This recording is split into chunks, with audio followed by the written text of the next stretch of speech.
Bonjour ou bonsoir, selon l'heure à laquelle vous vous trouvez maintenant à travers le globe. C'est bien votre serviteur, le pasteur Esaïe Mbaka, émettant depuis Paris. Nous disons Shalom, Shalom, Shalom qui signifie la paix. Que la paix du Christ puisse habiter abondamment parmi vous. Chers abonnés, chers internautes, soyez bénis très abondamment. Que l'amour du Seigneur Jésus-Christ qui surpasse toute intelligence soit votre partage. C'est bien votre humble serviteur, le rien de tous, le pasteur Esaïe Mbaka. Dieu a permis que nous puissions aujourd'hui partager quelque chose qui nous a mis à cœur dans le livre de Matthieu, chapitre 8, du 23e au 27e verset.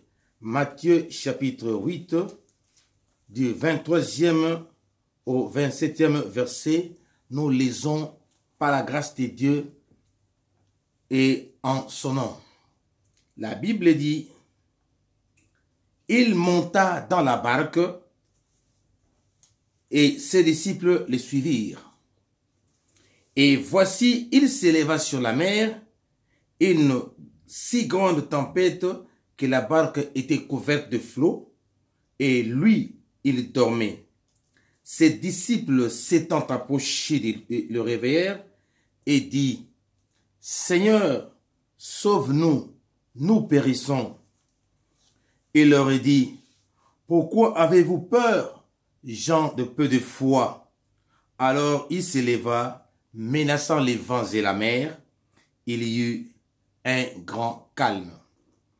Ces hommes furent saisis d'étonnement. « Quel est celui-ci, disait-il, à qui obéissent même les vents et la mer ?»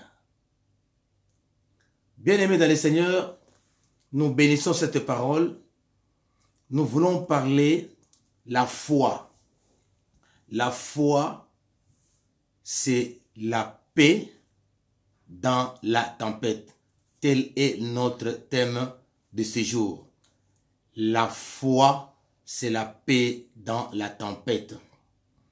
Il s'est fait que Jésus-Christ, avec ses disciples, était dans la barque. Il naviguait.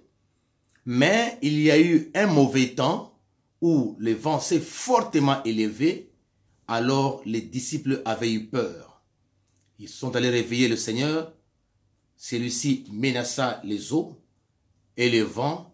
Et après quoi, il y a eu calme. Bien-aimés, pourquoi nous parlons de la foi qui est la paix dans la tempête? La tempête, bien-aimés, la tempête, nous prenons le dictionnaire français Larousse de 2011. On nous dit que la tempête, c'est un nom féminin du latin tempesto, tempesta, qui veut tout simplement dire violente perturbation atmosphérique dépressionnaire. Violente perturbation atmosphérique dépressionnaire accompagnée des vents et des précipitations sur la terre ou sur la mer. Accompagnée des vents et des précipitations, la pluie. Donc, par tempête ici, nous voyons les vents violents qui perturbent l'atmosphère, qui perturbent l'ambiance, qui perturbent la quiétude ou la paix. Alors, c'est ça la tempête. Alors, la tempête pour toi et moi, ma soeur, mon frère, c'est quoi? La tempête, ça peut être des problèmes, une mauvaise nouvelle, une mauvaise information. Tempête ici, ça peut être des problèmes que nous sommes en train de vivre, des grands problèmes, des difficultés, voire insurmontables. Par tempête ici, attendons bien aimé, ça peut être une maladie qui terrasse la vie d'une personne, un frère ou une sœur. C'est le cas de la pandémie aujourd'hui.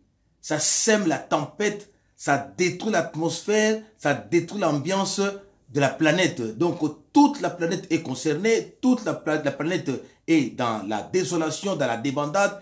Beaucoup d'affaires se sont arrêtées. C'est ça la tempête.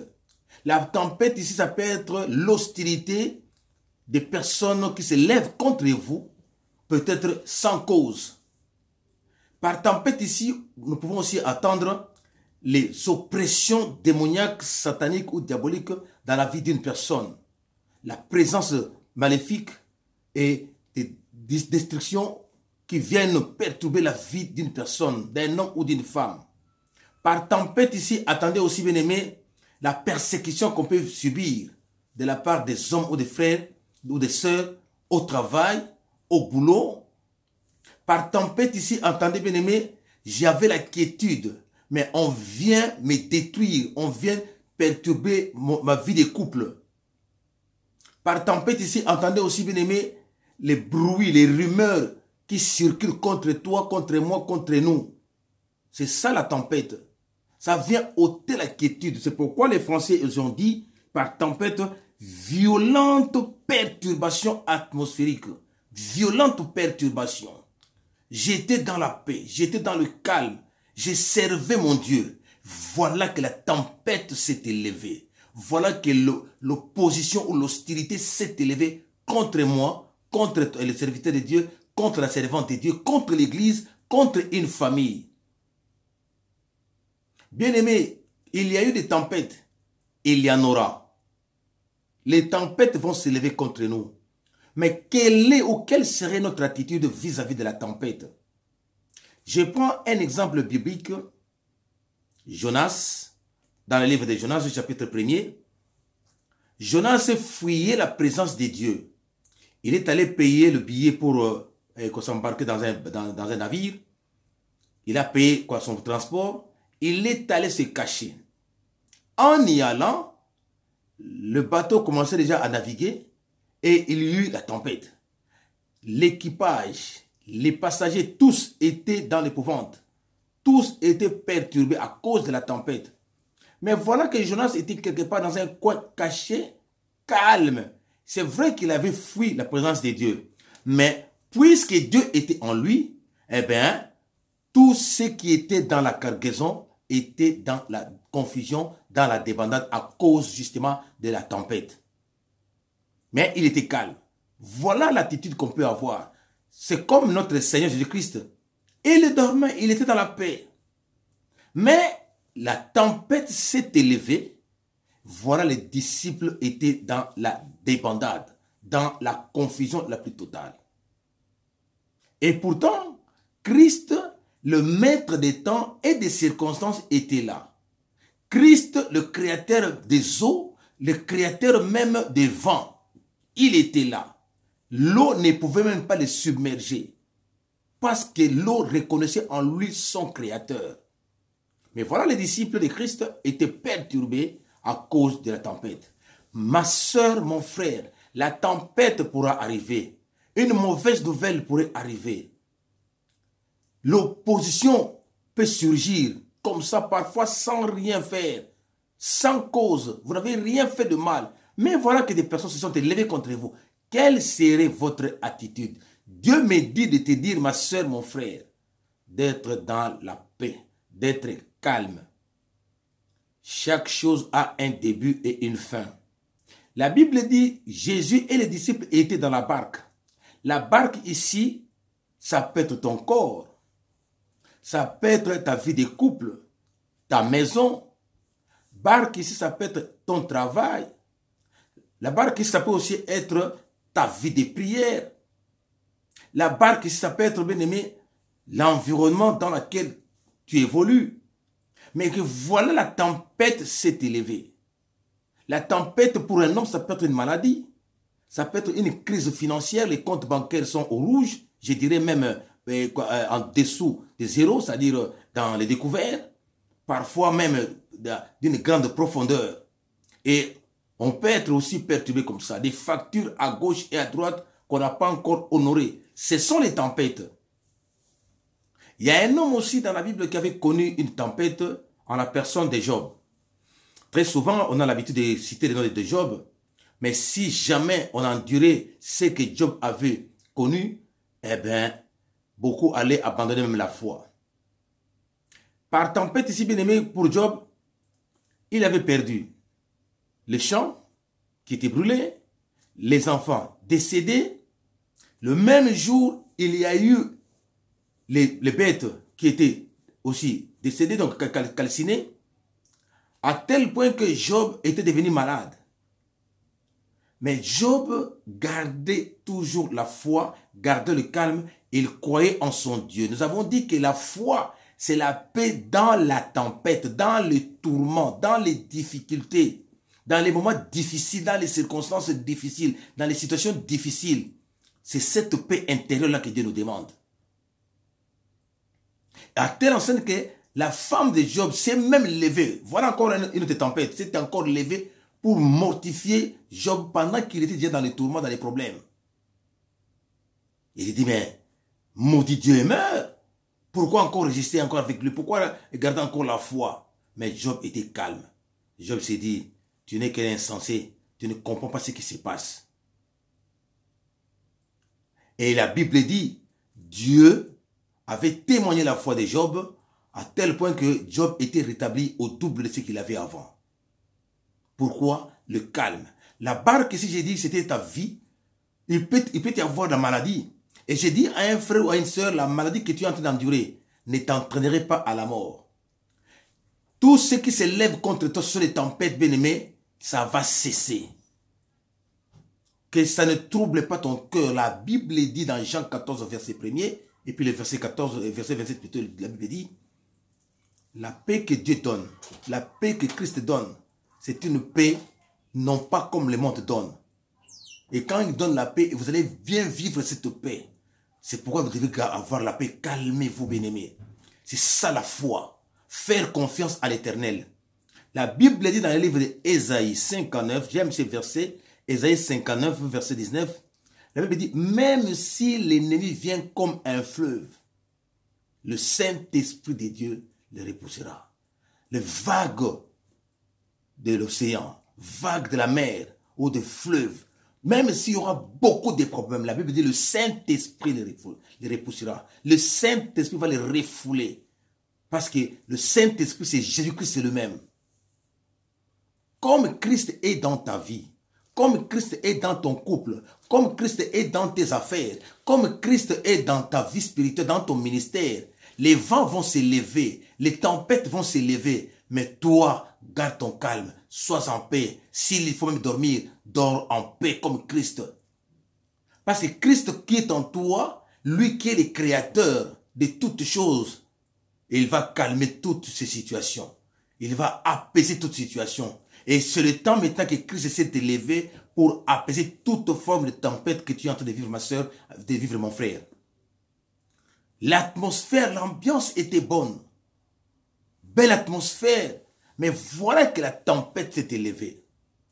Parfois, tu es là, tu n'as rien fait de mal, on vient t'insulter. On a monté des cabales contre toi au travail, les collègues se lèvent contre toi, alors que tu n'as rien fait de mal. Mais on veut te faire porter un chapeau d'une histoire que tu ne connais ni tête ni queue. C'est une tempête. Cette tempête-là ne t'entraînerait pas au licenciement. J'ai dit à un frère, j'ai dit à une soeur, tel serait le cas. Tu ne seras pas emporté par ce vent-là. Tu ne seras pas emporté par ce vent violent qui est la tempête, qui vient perturber l'atmosphère au travail. La pandémie qui est en train de sévir aujourd'hui, la planète Covid-19, j'ai dit à un frère, j'ai dit à une soeur, c'est aussi une tempête. Mais toi, puisque tu as la marque de Dieu, puisque tu as le Saint-Esprit de Dieu, puisque toi tu es le dépôt de Dieu, Christ qui est en toi, et parce que toi tu es la barque, tu portes Christ en toi, cette pandémie ne t'entraînerait pas à la mort. Ça ne te touchera même pas, je le dis au nom de Jésus-Christ. Bien-aimé, d'autres pandémies peuvent surgir. C'est-à-dire d'autres tempêtes, c'est-à-dire pandémies peuvent surgir. J'ai dit à un frère, j'ai dit à une soeur, toutes ces pandémies peuvent surgir, même fabriquées par les hommes ou par l'ennemi. Ça ne te touchera pas parce que tu es un reste de l'Éternel. Parce que Dieu travaille toujours avec le reste. Dieu prend toujours soin avec le reste. Tu es un reste de Dieu, ma soeur. Tu es un reste de Dieu, mon frère. Ne sois pas ébranlé. Ne sois pas emporté par n'importe quel vent. Crois en Jésus-Christ, lui qui apaise la tempête. Écoutez ce que la Bible dit. La Bible dit ceci. Il leur dit, pourquoi avez-vous peur? J'ai dit à un frère ou à une soeur, n'aie pas peur. N'aie pas peur de l'opposition ou de l'hostilité contre toi. N'aie pas peur. Même s'il y a une pluie de problèmes. Parce que nous avons vu que la tempête, une forte perturbation de l'atmosphère, entraînant même des précipitations, c'est-à-dire la pluie. Une pluie de problèmes peuvent surgir dans ta vie, ma soeur, mon frère. Christ dit ceci. Faut pas avoir peur. N'ayez pas peur des démons. N'ayez pas peur des esprits. N'ayez pas peur des circonstances douloureuses ou malheureuses. Ce sont des tempêtes. La Bible dit, n'ayez pas peur. Alors il se leva, menaça les vents et la mer. Le temps de Dieu est arrivé pour menacer toutes formes de vents. Toutes formes de vents. Maintenant, c'est le tour de Christ. Parce que eux, ils pensaient se sauver. Ils pensaient qu'ils devaient trouver la solution. Mais comme étant agités, plus ils s'agitaient, plus les vents étaient impétueux. Un vent violent. À tel point qu'ils se sont dit, non, nous périssons. Ils sont allés vers Christ. Oui, tu as beaucoup souffert, ma soeur. Tu as tout fait pour étouffer les mauvaises rumeurs contre toi. Des fausses rumeurs, des fausses accusations contre toi. Maintenant, c'est le temps que Christ s'est élevé. La Bible dit, il s'éleva et menaça les vents et la mer. Christ est en train de menacer tout ce qui se lève contre toi. Toute forme de tempête. On te menace pour quitter la maison. C'est-à-dire, on veut t'expulser de la maison. C'est une tempête. Ça passe. Christ s'est élevé pour se charger de ceux qui ont signé des contrats qui veulent t'expulser. Menacé par l'administration, je ne sais pas laquelle, mais je te dis, Christ s'est élevé pour apaiser, car il dit, il détient les cœurs du roi. Il les balance à gauche comme à droite et va les balancer en notre faveur. N'ayez pas peur des tempêtes. Ça viendra, je dis ma soeur, mon frère. Des moments difficiles viendront. Des difficultés viendront. Mais toi, garde la foi. Parce que tu as Christ. Parce que Jésus-Christ est en toi. Toi, tu es la barque de Jésus-Christ. Toi, tu es la barque. Et étant la barque, bien aimé, donc la Bible dit, les flots étaient dans la barque. C'est-à-dire, tu peux être mouillé, tu peux avoir des problèmes, ça peut venir. Mais puisque Christ est en toi, le maître des circonstances et des temps, puisqu'il est en toi, tout doit être apaisé parce qu'il s'élève déjà. Dans ta maison qui est aussi la barque de l'Éternel, dans ton ministère qui est aussi la barque de l'Éternel, je dis à un frère, tu as longtemps été menacé dans ton ministère qui est le barque de l'Éternel, qui est la barque de l'Éternel. Je dis à un frère, à une sœur, maintenant c'est le temps où ton ministère doit aller de l'avant. Terrassé par la maladie, menacé par la maladie, même par la puissance des morts, puisque lui, il a vaincu la mort, qui était aussi pour toi une tempête. La maladie qui était aussi pour toi une tempête. La guérison vient parce que Christ s'est élevé. C'est par ces meurtrissures que nous avons la guérison. Cette maladie-là ne t'entraînerait pas à la mort. Je le dis et je le proclame par la puissance du Saint-Esprit, car la Bible dit, poussé par l'Esprit, que les hommes ont parlé. Et je suis poussé par le Saint-Esprit. Je te communique cette fois, ça ne t'entraînera pas à la mort. La situation financière que tu es en train de vivre, j'ai dit à un frère, à une sœur, ne perds pas ta foi. Christ prendra tout cela en charge. Le chômage longtemps duré, c'est aussi une tempête. Mais cette tempête, cette fois-ci, c'est apaisé. Maintenant, tu as le travail. Car la Bible dit, c'est par la sueur de ton front que tu mangeras. N'ayez pas peur. Maintenant, le temps de la situation est arrivé. La solution est arrivée plutôt. Donc, Christ, moi je l'appelle toujours, lui qui détient des solutions qui manquent même des problèmes. Oui, il détient des solutions qui manquent des problèmes. Il est venu pour se lever. Parce que les disciples n'avaient pas la solution. Mais lorsqu'ils sont allés vers Christ, la solution était là. Donc, Christ est venu pour t'apporter la solution, ma soeur. Il est venu pour t'apporter la solution, mon frère. Donc, j'ai dit à un frère, j'ai dit à une soeur, c'est lui qui détient des solutions qui manquent même des problèmes. Et là, il est en toi. Tu es sa barque. Tu n'es pas n'importe qui, tu es la barque de l'Éternel. Sois en paix. Ne soyez pas ébranlés. Ne perdez pas votre foi à cause d'une situation, à cause des insultes, à cause des médisances, à cause des trafics d'influence contre toi. Bien-aimé, ce ne sont que des tempêtes. Christ étant merveilleux, Christ étant merveilleux, il est là, il est venu pour te libérer, il est venu pour te sauver, il est venu pour te guérir, il est venu pour faire des grandes choses et des merveilleuses choses. Je dis à un frère, Christ est venu maintenant. Maintenant, c'est le temps de Dieu. Garde la foi qui est la paix dans la tempête. Garde la foi qui est la paix dans la tempête. Comme Job avait gardé la foi dans la tempête qu'il avait endurée. Que Dieu te bénisse. Que Dieu te bénisse. Que Dieu te bénisse. Abonnez-vous, bien-aimés, sur cette chaîne. Partagez la vidéo. Partagez la vidéo. Likez aussi la vidéo, bien-aimés. Aidez-nous. Aidez-nous pour que cette chaîne aille de l'avant. Priez pour nous. Faites en sorte que, bien-aimés, que cette chaîne puisse aller de l'avant. Priez aussi pour nous. Si Dieu vous met à cœur de nous apporter les ordinateurs, des caméras, des luminaires, des tables et des mixeurs, bref, les accessoires pour que cette chaîne aille de l'avant, tout cela serait les bienvenus. Bien-aimés, aidez-nous, abonnez-vous massivement, partagez la vidéo, soyez bénis, et n'oubliez pas de cliquer sur la cloche de notification pour ne pas rater les différentes vidéos que nous mettons en ligne. Soyez bénis, shalom chez vous, que Dieu vous inonde de sa grâce, que toute tempête dans ta vie s'arrête maintenant, que toute forme de tempête dans ta vie, dans ton couple, dans ton ministère, dans ton travail, dans tes affaires, bien-aimés, toutes ces tempêtes sont maintenant apaisées, sont anéanties au nom de Jésus-Christ. Je proclame et je confesse cela par la puissance du Saint-Esprit. La Bible dit, même si l'ennemi vient comme un fleuve, même s'il y a beaucoup de problèmes, Christ est venu pour apporter des solutions à tous tes problèmes. Il détient même des solutions qui manquent des problèmes. Shalom chez vous, que Dieu vous bénisse. C'était là bien votre serviteur, le rien de tous, pasteur Esaïe Mbaka. Que Dieu vous inonde de son amour et de sa grâce. Si Jésus ne revient pas, nous allons encore nous revoir très bientôt. Soyez bénis. Bonsoir, bonjour, shalom chez vous. Merci.